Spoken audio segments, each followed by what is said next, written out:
It's hard to contain your excitement when you get something you've really wanted. Like the gold standard in automotive protection, WeatherTech floor liners. With deep sculpted channels and laser measured for total protection in the front, back, and even up the sides. Dad, you're going viral. What? WeatherTech me. So don't be shy, enjoy. Order your premium American-made products at WeatherTech.com.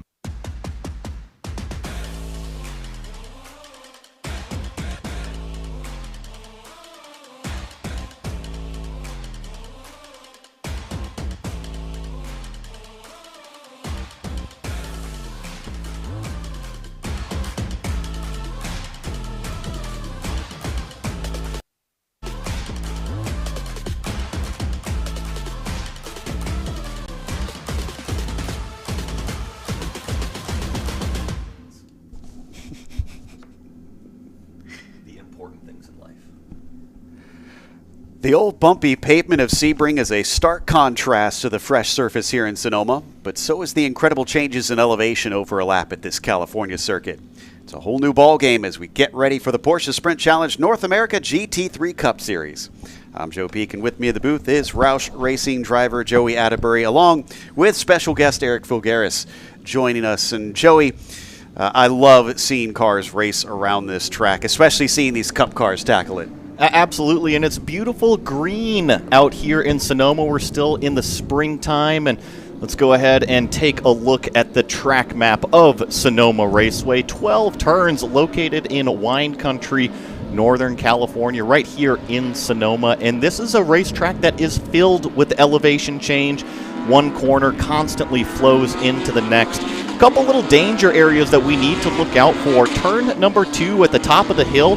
In race number 1, we saw lots of cars getting loose up in that section of the racetrack. And then also down at the end of the drag strip, turn number 7, one of the best passing opportunities on the racetrack. And then the final danger zone, turn 9 and 9A. We've seen a lot of action there already. Yeah, saw numerous problems in the Cayman race just moments ago. So the drivers will be watching out for that as we head around on our pace laps, and I believe we should be good for our starting grid on this one, as the drivers will see Cole Kleck start on the pole once again and Alan Metney next to him. From there, it is going to be Caden Kelly starting on the inside of row 2, and fourth has Scott Blend. So it's a Pro-Am front row and a Masters second row. Blake McDonald will start in P5, followed by Josh Conley in the 6th position, followed by Mike Mim, beginning things there in 7th, flanked by Tony Melito in P8. 9th, going to be going to Therese Lalu, as Reinhold Kron will be rounding out our top 10, Joey, and it's a big field of cars. Yeah, across the page into 11th is Kenton King. Lined up on row 6 in 12th is going to be Todd Treffert there. And then across the page into 13th is going to be Tillman Schmid in that number 277 car, followed up with David Williams starting in the 14th position. In 15th, we've got Mark Bowden in the number 246 with Roberto Totino starting in 16th back here. And then 17th overall, of course, is going to be Gilliland in that number 280 car, followed up with Todd Peria next to him. Then across the page into 19th overall is the 227 of Joel Johnson, and Eric Lapp is going to be lined up next to him in 20th. Frank Vitiello will see our next spot in 21st, with Laura Eli next to him in 22nd.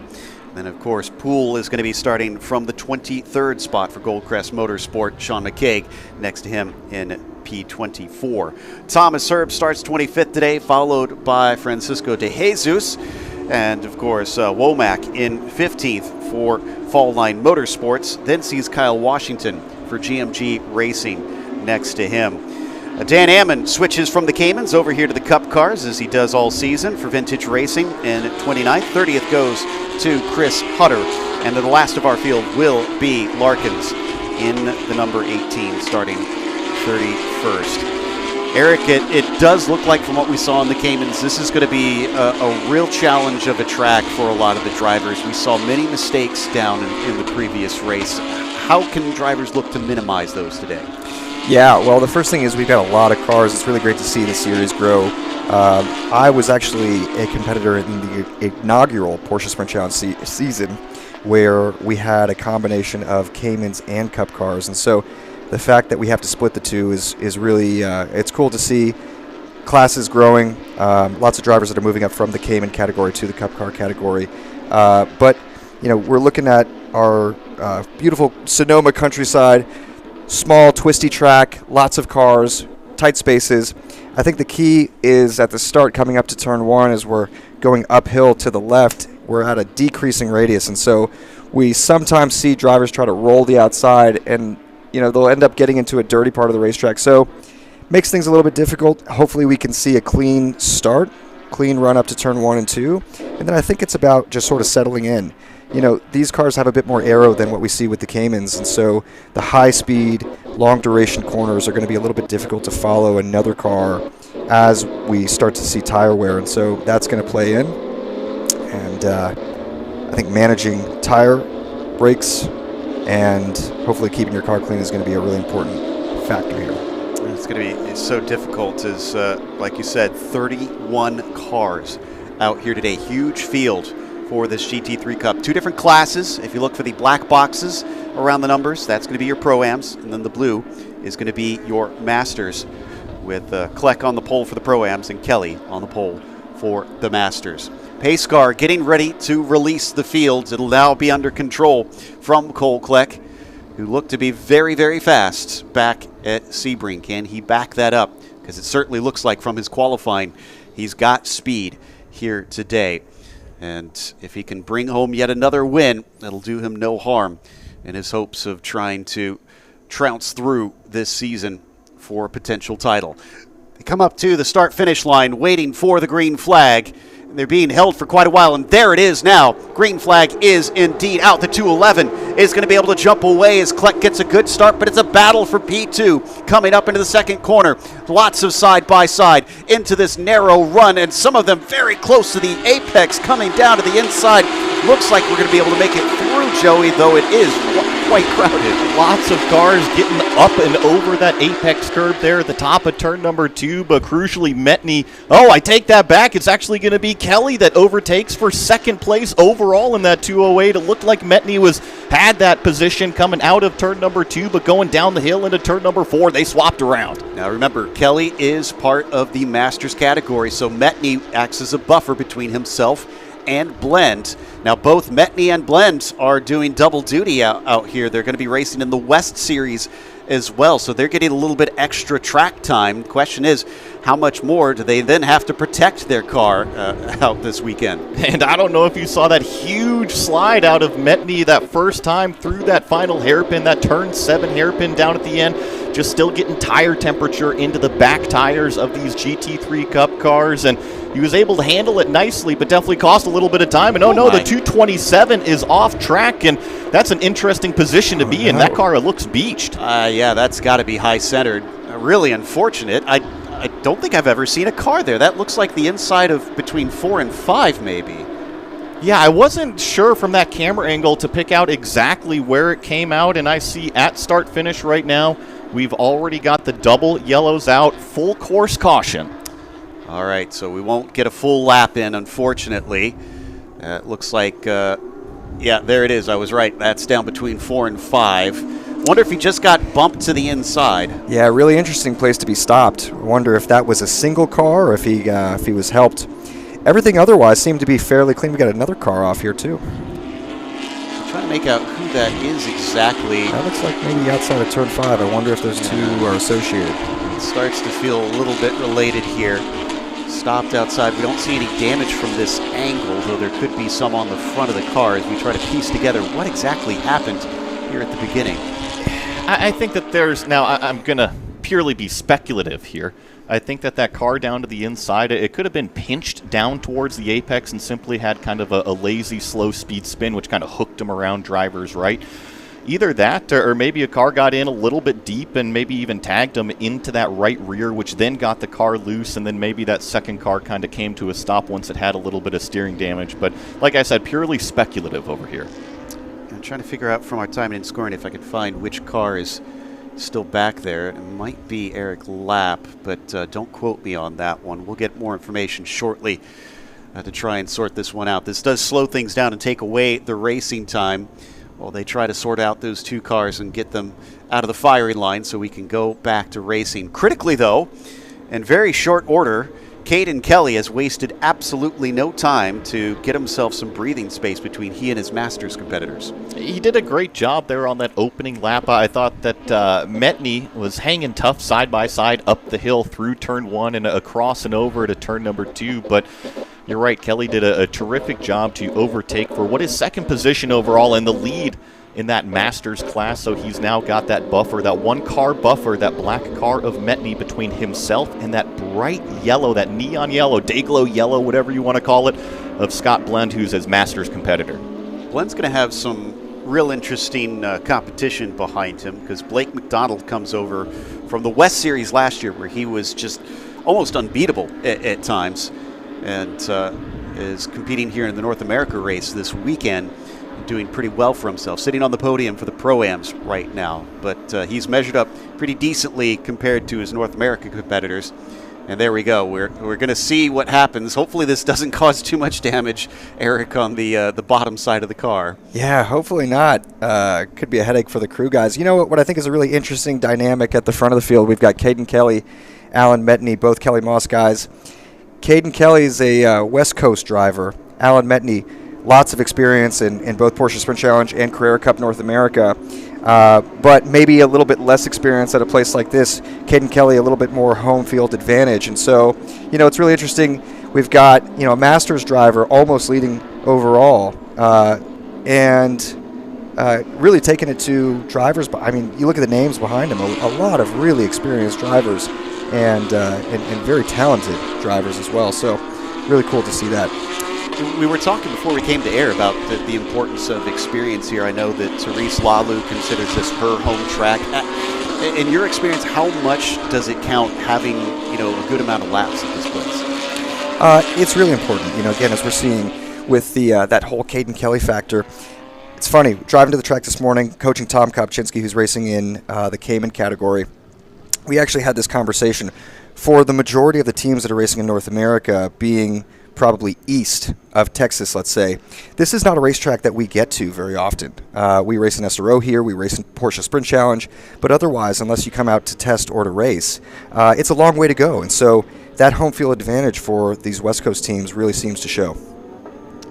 Yeah, I've seen some be quite quick, and it's flipped around on a few cases for some of our drivers getting to compete on home soil, if you will, as we see them come down through turn 6. So they got at least one of the cars. We haven't seen any shots of our second car yet to see if they've removed them from the side of the track. And they are going to be looking at the order of the cars out there. Here we go. Now we're getting some visuals. So doesn't seem to be under power because they're having to get that on the hook, it looks like, to get it underway. But yes, race control might have to do a little bit of work here to get the cars back into the order, because I thought I saw a few that were side by side after the yellow had came out. That opening lap is always tense, right? It's the best opportunity to make up positions and take those from your competitors out there. So yeah, things can get a little bit convoluted when we've had that early flag. And Eric, I actually wanted to ask you, get a little bit nerdy here with the tire warm-up and everything. I love talking technical stuff. These drivers only had one green flag lap right now. I see our leader, Cole Kleck, doing a really good job to kind of keep the tires clean and also warmed up. What is that like? What are the tires like right now? Yeah, you're right. So we didn't really have an opportunity to build temp and pressure in these tires. So even now, we're still building. We're not necessarily trying to maintain as if we were 10 laps into the race. Putting my coach hat on here, and this is something I was telling Tom over the radio when we had our full course caution in the previous race, you also want to be careful after you've achieved some tire temperature to stay on line.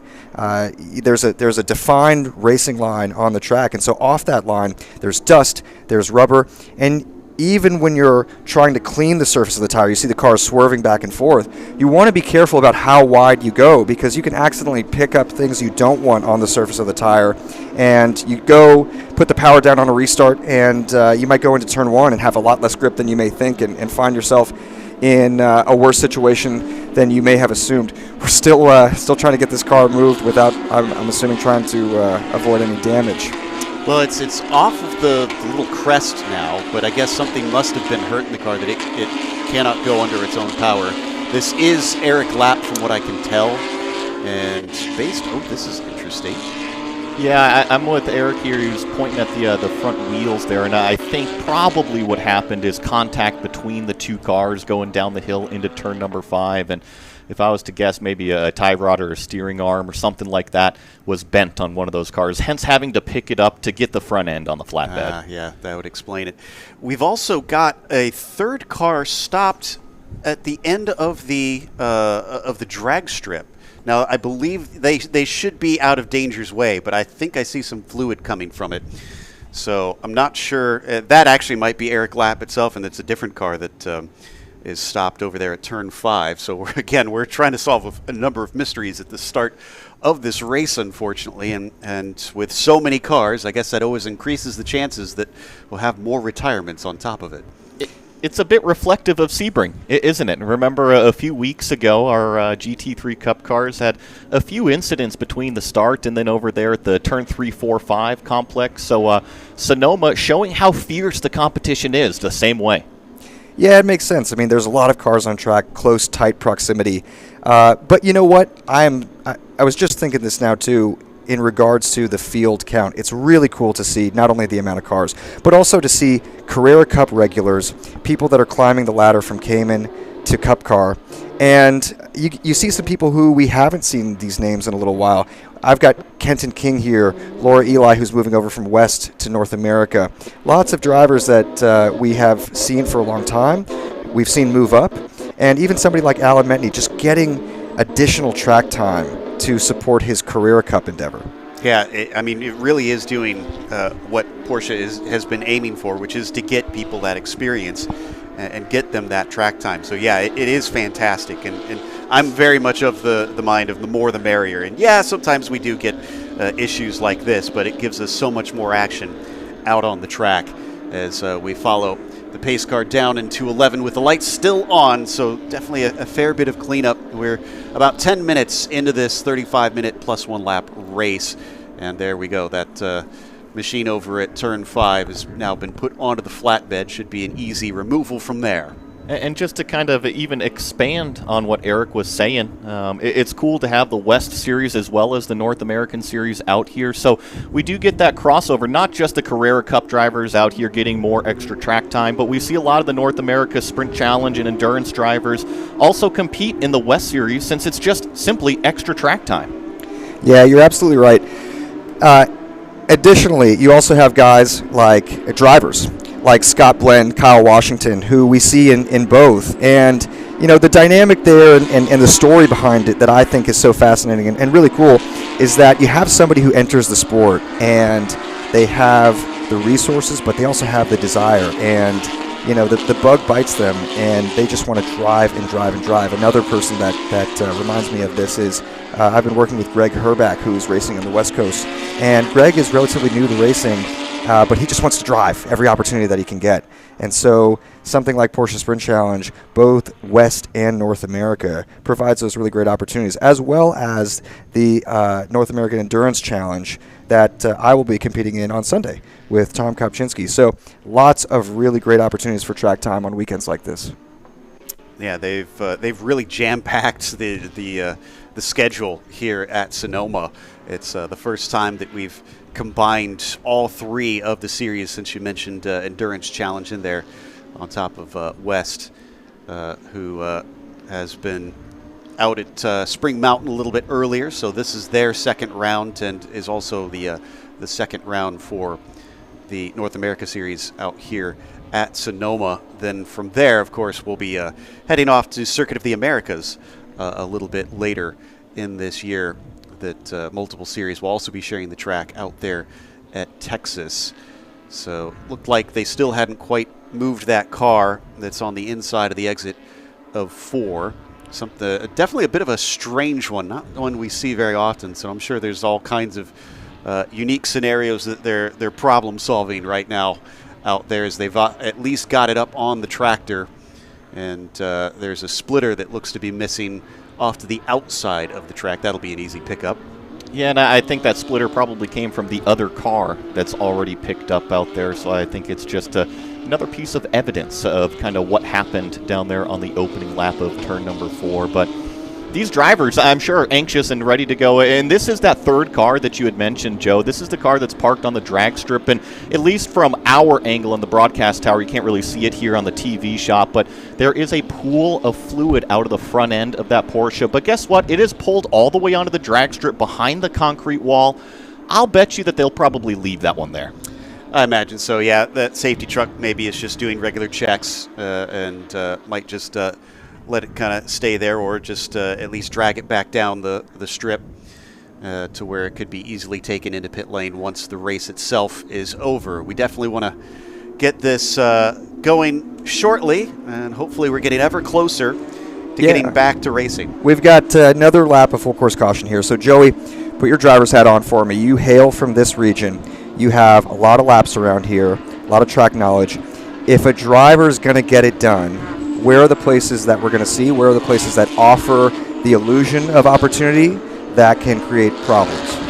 Well, so far this weekend, right, we've seen the danger areas kind of be at the top of the hill. Turn number 2, seen a lot of cars get loose up and over the crest, and then also where the field is right now, up and over 3A, 3B, whatever you want to call it. That is a completely unsighted corner, so lots of mistakes, and you can even see out on that gravel on the exit how many cars have kind of drifted out there. So if I'm going to put my driver hat on and try to make the passes, I think I'm going to be cool and calm and calculated through the first half of this racetrack. Maybe try to force a mistake, get that other driver off of the racing line a little bit, kind of open the door naturally. Other than that, I'm looking towards the end of the drag strip. The big brake zone down there, I believe that's, turn 7? So I think that's a great passing opportunity. And then the other big one is turn 9A, the chicane off of the short chute back straightaway.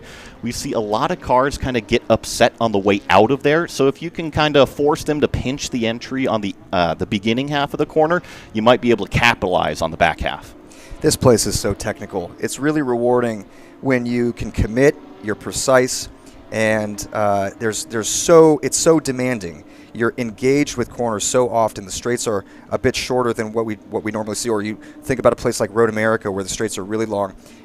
It's very physically demanding. It's very mentally demanding. So, for these drivers to be so precise, to minimize the mistakes, it's so difficult. And I think conquering this place is extra rewarding because of that, as well as the normal difficulty of what Porsche Sprint Challenge competition offers.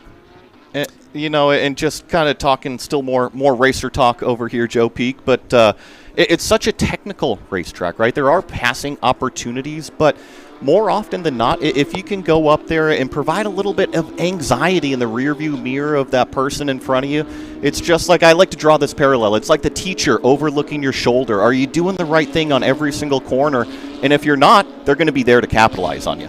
Been watching some of the onboards. The drivers definitely doing all they can to keep the heat in the tires. You see them accelerate like we've got here for Metney, and then braking to try and move some of that brake heat into the carcass of the tire.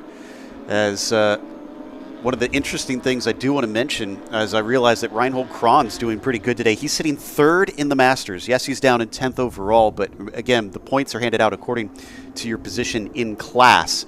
So Reinhold will probably try and get away from Treffert once we get to this start. He's got a ways up to those top cars, but as finally we see the 227 brought down out of harm's way, and we should be getting going pretty quickly now as we've got a clear field. They've just come by the start-finish line once again, so I would think that we should get lights out soon. I think so. Probably this lap, and that safety vehicle down at that third car that had that leaking fluid on the drag strip has been removed off of the racetrack. So I think the race car is going to stay down there in a completely safe area. And fingers crossed that the lights do go out on the pace car this time by. This is the part, as a driver, it's so difficult to try to temper the intensity and the desire for instant gratification. We know we've got 17 minutes and change plus a lap. You want to try to get the job done. If you're trying to get around somebody, you're trying to improve positions, but the risk factor can go up the more that you try to rush yourself and the anxiety rises. So that's what's happening right now in all of these drivers' minds. Not only are they preparing for the restart, you could see a lot of cleaning the surface of the tire, swerving back and forth, but also just simply thinking about what do I need to do to get my job done. Well, and just kind of to your point from a handful of minutes ago, you want to make sure the tires are clean. In our Cayman race a little bit earlier, we saw several cars on the restart, not the initial start, but the restart, have problems, kind of get really loose and spin halfway around. This is going to be that lap 1 on the restart. So let's cross our fingers that we won't have too many issues on that one as we're getting ready to restart as the pace car brings them into the chicane, and indeed the lights are out, so we're going racing, and now it's going to be a real sprint with 16 minutes plus a lap, in fact slightly less than that by the time they get around to that start-finish line. So anybody who is out of position is really going to have to hustle here, and that will certainly change the dynamic on the track. Look at how close some of them are running together. They are not wanting to leave any inch available. I saw Therese Lalu right on that bumper right there, and she was actually one of those drivers that was able to capitalize on lap number 1, move up a few spots. So here we go, time for the restart. Coming out of the final corner, Kleck is going to have control here. We wait for the call from the flag stand. There's the green flag. So off they go. Boy, look at them spread out coming around the final corner. And in fact, Kleck almost has to go defensive. 3 wide coming up into turn 1. What's it going to look like into turn 2? And Gilliland was 2 wheels off in turn number 1. Thankfully, he was able to save the car, and looks like more 2x2, almost 3 wide up there at turn number 2.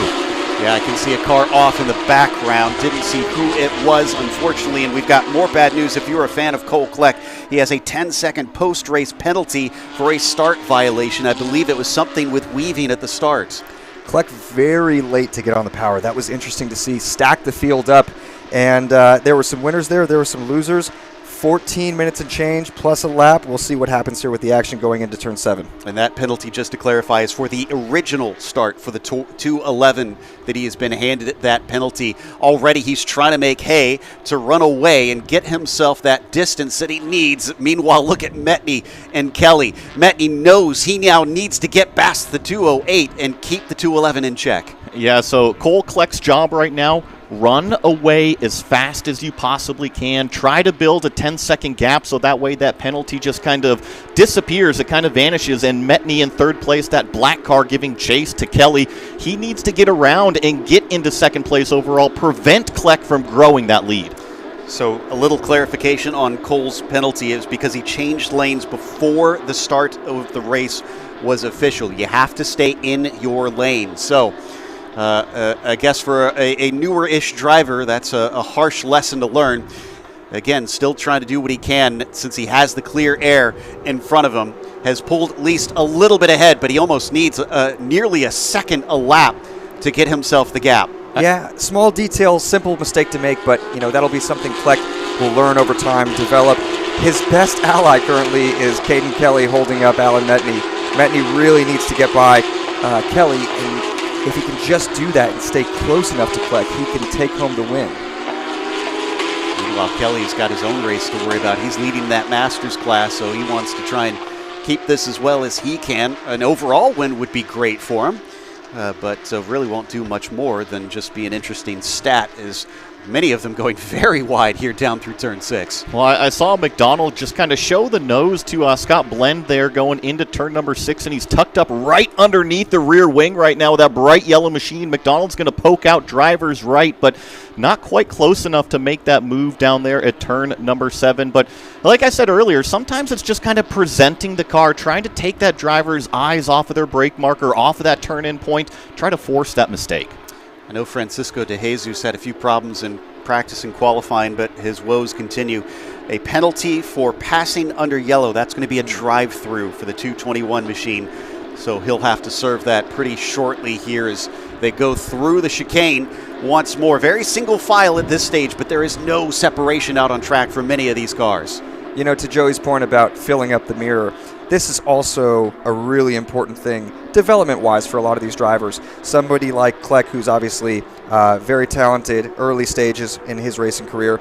A lot of other drivers here who have a bit more experience. And somewhere in between. And so, that's just a part of this, where if you're out front and you've got somebody behind you who's putting the pressure on, you can't succumb to that. You've got to stay focused. You've got to have the mental fortitude. If you're on the other side of it, you're really trying to throw somebody off their game, even if it's just simply putting your car in a position that might get them offline. And even as a driver that's trailing someone you're competing against, as soon as you see that, it's like you're a shark with blood in the water. You know that you can get in their head. You know that you can move them where you want to, and it makes the racing dynamic that much more interesting. We're watching Metney in this black and chrome machine. Currently, last time by, it's showing about 4 seconds off the leader. So it has been growing. It's going to be touch and go on whether or not Kleck can overcome this penalty to get away with the win. But at the same time, Scott Blend has been close behind him as we now jump on board with Melito down into the hairpin of 7. He's chasing King here in the number 274 car. That's the car directly in front of us right here. But everybody in that train gets on the throttle very nicely and accelerates through these S's here, kind of the abbreviated S's at Sonoma Raceway. Then hard on the brakes. Couple cars kind of cheating the turn in just a little bit. It's kind of suffer on the exit. And you don't want to mess up the exit here because it comes right into the other big passing zone we've talked about, turn 11, though nobody able to try and show their nose on this one as they weave around the 180-degree turn and back onto the main straight, although there was a little bit of look underneath there in the mid-pack. Yeah, we're still looking at Melito and Kenton King here. We call Kenton Mr. Excitement, big personality outside of the car, lots of talent inside of it. Let's see if we can get us some excitement on track. That's the 203 and the 277 in that fight. Melito and Schmid that are battling. Schmid, so a very cool story for him is that Monoflow car, essentially they go to their employees at Monoflow and say, who wants to race? And Tillman was one of those that raised his hand, although he comes from a bit of a different racing background. Originally, he ran in dirt oval racing when he was younger. Boy, sign me up. Where was that when we were coming up, Joey? Yeah. More seat time, the better, right? It doesn't matter what it is. As long as you're racing, it's good for you. Well, he's certainly putting on a good show here. Meanwhile, remember I mentioned Reinhold Kron. He doesn't want to get any closer to Gilliland, who's the next one down in fourth in class. And he's got all these drivers breathing down his neck, but many of them are out of his class. And I think things are turning from bad to worse right now, Joe, with Cole Kleck. Not only the initial start, but now that restart, I believe, is also under review. This is going to be a learning day, without a doubt. Lots to review, lots to go forward and say, I'm not going to do that again. Because clearly one of the fastest cars out there, but just throwing away an opportunity. Well, and I mean, it was both on the same point in the race, right? The initial start, which he just kind of probably made a simple mistake, and he'll learn from that one. And then the restart, right? Typically here at Sonoma through turn number 11, when you're the leader, you want to stand on the gas at apex at turn number 11. Leave everybody else in the dust because they can't get on the gas yet, but Kleck opted to kind of wait until that initial start zone, and I think that's probably the issue. So this means that Alan Metney, once he serves that drive-through penalty, Metney will inherit the lead, and Blake McDonald will move up into second. And, if I'm seeing this correctly, we haven't been watching Therese Lalou. She's moved up to fourth in class. She's going to be on the podium. Doing a terrific job. I had mentioned, I think on that initial lap, she had gained at least one spot, if not two spots, and ever since the restart happened, she evidently picked up right where she left off. We got to chat with her about her races at Sebring. She had a bit of problems at the start. I think she said she had to make something like 20-plus overtakes over the weekend to get her finishes. So she's obviously taken those lessons to heart, Eric, and has been putting them to good use here. 20 overtakes. I bet there was a big smile on her face after that. Therese is somebody that we've seen, again, in Porsche Sprint Challenge, who has obviously been working very hard with JDX. Really great outfit. She has really great coaching behind her, and she's passionate about this. I mean, she really loves this. She serves as a ambassador for Porsche Motorsport North America with the content side of things in Carrera Cup on those weekends. And big personality. We love seeing her behind the wheel. She's obviously very talented, doing really well. rough day for Kleck, and it's all self-inflicted. But these are parts of the process. It's not enough to put a fast lap together or even a fast stint. You've got to make sure that you have the procedural stuff down and just knowing, the ins and outs. And again, young guy making his way in the racing world. This is something that he won't forget. Sometimes you see those lessons and they come at you a little bit with a bit more sting initially than you'd like. But it's part of the process. I always call it's a learning opportunity. It doesn't matter if it's practice, qualifying, or the race. You can learn from every single corner.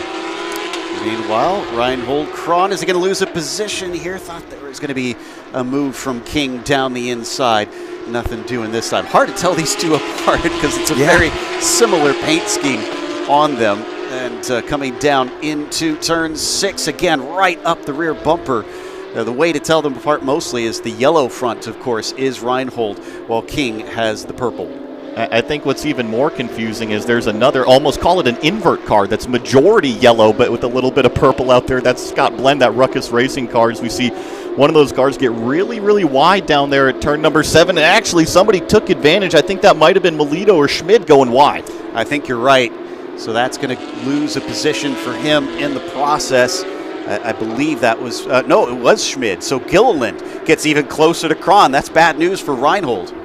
Yeah, that is bad news. And remember, Gilliland was one of those cars that I had called turn 1-0, and then he really wags the tail. You can see the treads coming off of the tires right there as he was laying all 500-plus horsepower to the ground right here. So Gilliland on the march forward. A little over 5 minutes plus a lap remaining. Things are getting spicy here. This is where that mental fortitude, you can see Gilliland a little bit wide on the exit.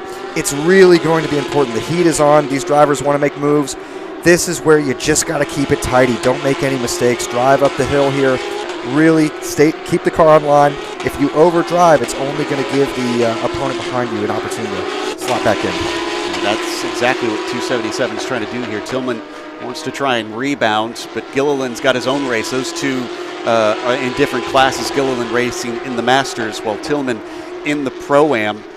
So they're not fighting for points necessarily, but for Gilliland, he has 2 more cars he needs to overtake to get up to Reinhold Kron and try to get onto the podium here in the Masters. In the meantime, looking forward, we still haven't seen Kleck serve this penalty. I think that this is smart from the team, right? To try to build as big of a gap as possible. Remember, it was a 10-second post-race penalty, and just kind of keep that in the driver's mind. You need to run and run away as fast as possible. I know he's got the drive-through, but if you run out far enough in front when you serve that drive-through, hopefully you'll cycle back inside the top 5 or so. I thought I saw him maybe head into pit lane this time. I think they only have a limited amount of laps before they have to come in and serve that. So eventually we're going to see him come past us in pit lane, which will move Caden Kelly up into the overall lead, although he's already leading the Masters and indeed can confirm that Kleck has now served his penalty. On the screen here, we've got Gilliland and Schmidt. Nose to tail. Whoa. Big slide from Kelly. Ooh. That's not unusual to see there, though, at the top of turn number 2. The car is so completely unweighted, plus the change of direction. That was car control on full display. Remember, this is his first lap where he's in the overall lead, so I wonder if maybe that's in his head a little bit. Look at how close Metney is, and he does not want to sit behind a car that is out of sorts. He's making quick work of this one, thinking about it down into 6, but the carousel just not a great opportunity to pass. What about into 7 as they exit onto the drag strip? And they're really only fighting for the overall win, the sort of ego boost here. Both are leading in their class. You want to win overall, but you don't want to throw it away in the process. Oh, he was deep into the corner. He was given space by Caden down there. He's going to once again stick his nose in. Guys, don't throw this away. They both have wins in their classes in their hands, but boy, they are fighting hard. I love it. I absolutely love to see this. Just throw the classes out the window. These are 2 drivers trying to decide who is the fastest out here for race number 1 of the weekend. Kelly right now, a little bit wide, a little bit of a slip up through that second apex of the chicane. Metney's going to be right on him approaching 11. And you just know that Blake McDonald is rubbing his hands together. He's loving what he's seeing. I was just about to say, I'm kind of curious. I don't know what the stat is, but if Blake can win in both North America and West. I'm curious if anybody else has achieved that before. And Blake is very close to potentially having that, but he's not quite on top of them right now.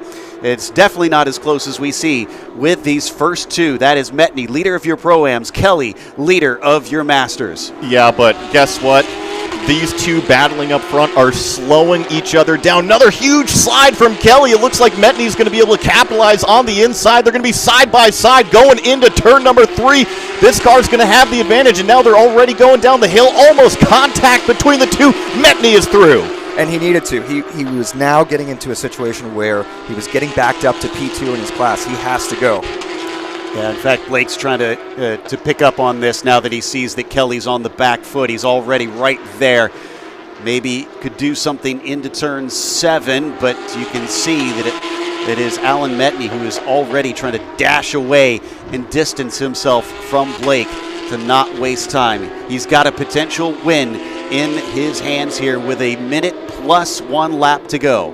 And every driver is a little bit different, and sometimes leading that field can be a little bit nerve-wracking if you're unfamiliar with it. Plus, combine that with the pressure that Metney was applying to the back end of that 208. Did a fantastic job to snatch away that overall lead. But now Kelly just needs to kind of settle back into things, right? Be in that familiar area where you're in control of your car. And guess what? We're going to be getting, call it 2 laps to go probably. Fantastic respect shown between them in that run all the way from 2 through 3 and into 4. But as they come around, we're going to be 2 laps to go, I believe. Yeah, and I'm just seeing stuff out of the broadcast tower here. I see Cole Kleck back out on the racetrack, and he's kind of emerged right smack in the middle of the field. So he is already aggressive making passes. I'm not shocked at all. I'm sure the red mist is down for him. Meanwhile, Blake McDonald having just as rough a time as Metney did, trying to overtake on Caden Kelly. He's showing himself to be a tough customer. Well, and I'm seeing Caden really do a lot of defensive lines, which costs him so much time on the exit. And here comes McDonald down to the inside of turn number 4. This is the exact same place where we saw Metney overtake, and now they're still going to be side by side through 5, and now McDonald is through to 2nd overall. Yeah, I think this is a smart move from Caden Kelly. Remember, Scott Blend is in the Masters. He's the next one back. The harder he fights it, Eric, the more time he's going to give up to that 245. Yeah, Kelly's just got to get it home. They're going to be coming up to the white flag. Looking at timing and scoring here, how about Mike Mim, 5th in class, 7th overall. He's having a quiet day. We haven't really seen very much of him, but he's somebody as well who competed in Porsche Sprint Challenge North America in the inaugural season in a Cayman. Really progressing really well, having a great day. So almost done with this race. It may have been shortened due to that extended caution at the start, but it has given us so much action out here in the little time that we've had. The gap currently between Kelly and Blend down to about 2 seconds between them, so he's definitely there or thereabouts. By the way, Lalu, as who we mentioned earlier, is in the podium position down there in 3rd. As we come around to the white flag now, there's definitely a bit of wheel spin coming off the corner from Metney. He's feeling the pressure from Blake. But white flag, 1 lap to go for Metney to hang on to it over Blake McDonald. But that last lap out of McDonald, our 2nd place runner, 138.99. Our leader, a 140.1. The pressure is on. This is where every little bit is going to count. For Metney, he just needs to be tidy. He's got to put it together. It doesn't need to be extraordinary. It needs to be average. He's just got to get the car through each one of the brake zones, corners. And for McDonald, he wants the opposite. He's got to put the pressure on. He's got to try everything that he can. This is all for the win. I'd say he's doing that now. He closed in tremendously down into turn 4 as they weave their way around the carousel. Once again, he goes wide, trying to set himself up for the exit. Will he have enough speed for Metney? I think Metney did a really nice job on that carousel exit. Now he's going to kind of hang out right in the middle of the track in this brake zone right here. A little bit deep. That's going to open the door right there. But McDonald's not going to be able to get the nose in. And there was a car that spun. There was a yellow flag being waved into that corner. Let's see if that car affects the lead, the fight for the lead here. A couple corners remaining in this race. That's DeJesus. He's a lap down. Is he going to pull off to the side? Yes, he sees them coming through. He brakes early, but it forces them off the racing line, and it doesn't give an opportunity for Blake McDonald. Is that it? Is that all she wrote, or has Blake got something into turn 11? He looks a little too far back to make a pass into there. I think the opportunities just were a little too few for him as they come around the last hairpin. Oh, but he's very good down the inside. Metney's still struggling with those tires. He is going to survive by the skin of his teeth to win for race 1 of the GT3 Cup. Nicely done, and Caden Kelly claims that 992 Masters victory, 3rd overall. Therese Lalu going to bring home the last of the podium in the Pro-Am while we wait for Kron to cross, and he will be the last of the podium down in the Masters. Boy, Kleck, even with that 10-second penalty, still managed to make his way back to 14th overall. If it wasn't for that, he would have been, I think, in the top 10. I think that the time penalty, it's going to be 15th, I think, for Kleck overall. I think he actually got 11th place in terms of the overall finishing position, but like we had mentioned, has that 10-second penalty added to it. That was frantic. We're waiting on Thomas Herb and Sean McCaig to get back around. They're two of our last cars. Herb and McCaig crossed the line, completing our first race for the North America GT3 Cup drivers. And it sees Alan Metney take home the victory. Blake McDonald's behind him by 0.3 of a second. A phenomenal race from the pair of them. Caden Kelly, your winner, down in the Masters with Scott Blend behind him by about 2 seconds as well. 5th overall goes to Therese Lalu with Josh Conley finishing in at 6th. Mim will take home P7 and King in 8th. Then it is Reinhold Kron 9th, and Tony Melito, Joey, will round out our top 10. Yeah, across the page into 11th, which is actually 4th overall in that Masters class, is Gilliland. And then Mark Bowden, 5th in the Masters class, 12th overall. Tillman Schmid going to finish in 13th overall with Todd Perry back here in 14th. Cole Kleck, after the penalty plus the drive-through, falls all the way back to 15th. Roberto Titino back here 16th with Poole in 17th. Todd Treffert going to finish 18th with Frank Vitiello in 19th. And Laura Eli rounding out the top 20. 21st goes to Williams, Thomas Herb 22nd, and McCaig 23rd. We saw DeJesus go a lap down, the only car to wind up a lap down at 24th, and then a couple DNFs with Washington, Johnson, and Lapp not finishing the race. Womack, Ammon, and Hutter did not starts today. We've got more to come in our show, as up next, it is the podium ceremonies here for the GT3 Cup.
It's hard to contain your excitement when you get something you've really wanted.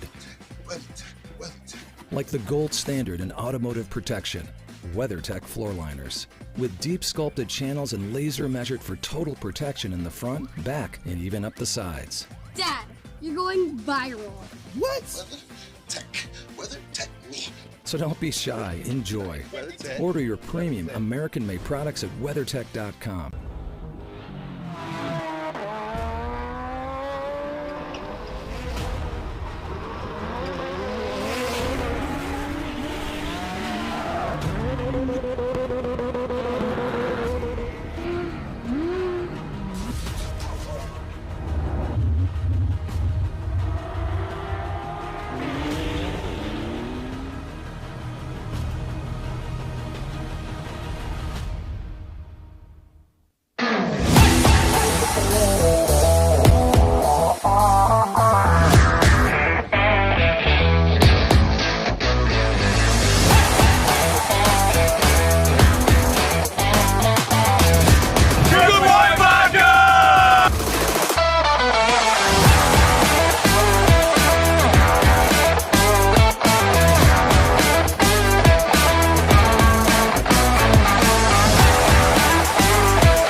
Experience the ultimate thrill, Porsche GT Track Day, where passion meets performance on some of North America's most legendary racetracks. Designed exclusively for Porsche owners, this is your chance to unleash the full potential of your vehicle in a motorsport environment. Drive the same circuits as professional racers, on the same weekend as Porsche Sprint Challenge events. Where will your Porsche take you?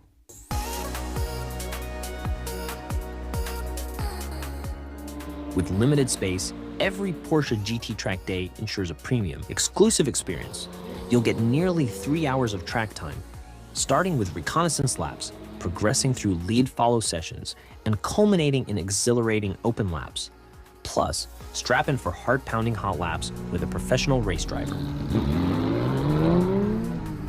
I thought I was fast. Didn't resemble anything that I've ever done. Beyond the track, immerse yourself in VIP hospitality, premium viewing areas, and exclusive paddock access where you can witness Porsche Sprint Challenge teams in action. Spots are limited. Scan the QR code now to reserve your place at Porsche GT Track Day.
All right, it's time for our podium ceremonies here for the Porsche Sprint Challenge North America GT3 Cup Series. We start off with the 992 Masters. Beginning in third, driving the number 233, it's Reinhold Kron.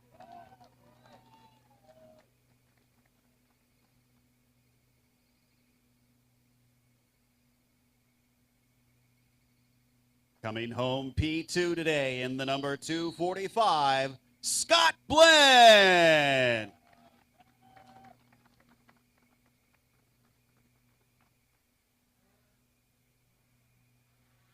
And giving us an exciting battle, not just for the class win, but for the overall. Our winner in Masters is the 208 of Caden Kelly.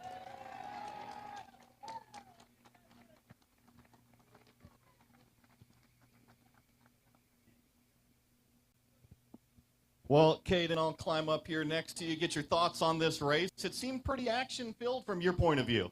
It was. I couldn't believe how well the start went, and then just kind of settled in. You know, Cole was just running away, but it was just nice to just be able to try to, focus on him, see what he was doing. And then just to lead the race, that was unexpected and incredible. But I overdid my tires a little bit, struggling there at the end. So I was like hoping I could, keep these guys away. But then they just did a great job of tracking me down, safely passing. And I just want to say thank you for being so gentlemen racers and respectful pass. But also just thanks to Kelly Moss, Throttle Therapy, and everybody that supports me. You guys are awesome. Awesome. Congrats on that win. Time to celebrate. Well, let's show off those trophies. Oh, hold on. We got to show off the trophies first.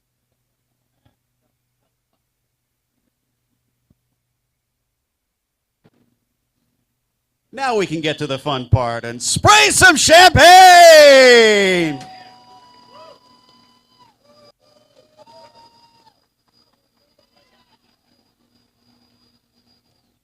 Congratulations once again to the 992 Masters Podium winners. This brings us to the Good Boy Vodka Fastest Lap Award. Today, our fastest lap was set by the number 211, Cole Kleck.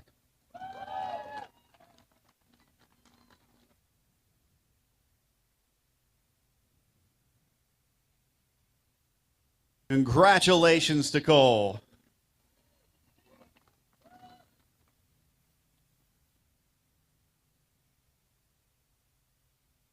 And now it's time for the 992 Pro-Ams. Finishing third today in the number 242, Therese Lalu.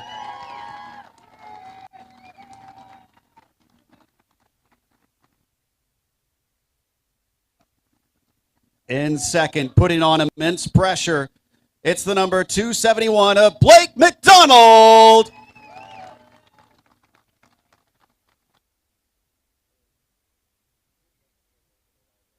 And then grabbing it with both hands, our winner today in the number 298, Alan Metney.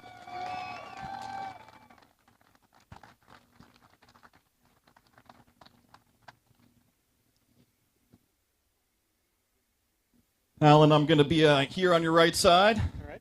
So, how crucial was that pass to get by Caden? Because ultimately it gave you the lead over Blake. Yeah, it was important, and it was well fought and a lot of fun. Really good, respectful racing on both sides. And what an awesome racetrack, by the way. Really, really fun. Also, I want to thank Cole and the rest of the Kelly Moss team.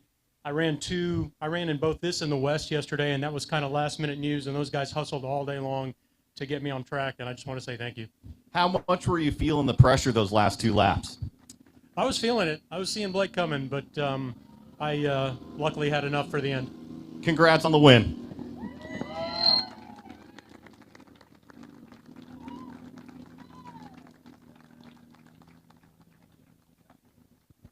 Great stuff for race one.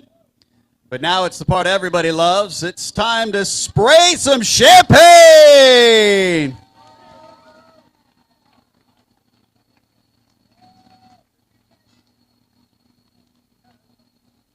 Congratulations to the 992 Pro-Am winners. We've got more racing to come. The USA West Series is up next here at Sonoma.